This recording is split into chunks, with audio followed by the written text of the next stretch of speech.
अस्सलाम वालेकुम नाजरीन, मैं हूं नीलम नवाब। आप देख रहे हैं PK न्यूज़। जमात इस्लामी ज़िला गुजरांवाला के सूबाई हलकों के नौमुंतखब अमरा की तकरीब हलफ बर्दारी इस्लामिक सेंटर में मुनक्किद हुई। सरदार ताहिर महमूद की रिपोर्ट के मुताबिक अमीर जमात इस्लामी ज़िला गुजरांवाला मजहर इकबाल रंधावा ने हल्फ लिया।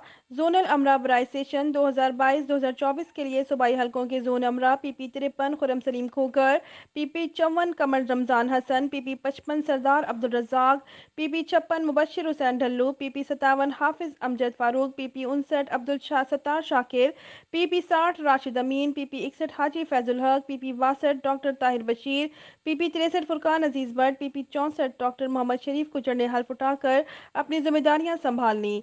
जबकि जिला नायब अमरा के लिए इदरीस अयूब शेख, मोहम्मद काशिफ सिजील ने हल्फ उठाया।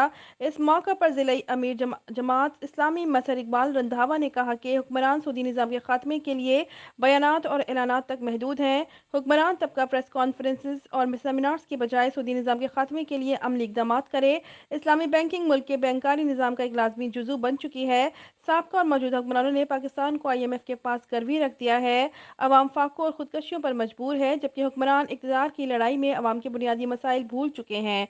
इत्तेहादी हुकूमत भी तहरीक इंसाफ का ही तसलसल साबित हुई है और महंगाई के खात्मे और अवाम को रिलीफ देने में मुकम्मल नाकाम हो चुकी है। उन्होंने मजीद कहा कि जमात इस्लामी अवामी मसाइल के हल के लिए कोशा है और हर प्लेटफॉर्म पर लोगों के मसाइल को उजागर करके उनके हल के लिए आवाज़ उठा रही है। वोटों और मफादात की सियासत करने वाले अवामी नुमाइंदों ने अवाम को मायूसी के सिवा कुछ नहीं दिया।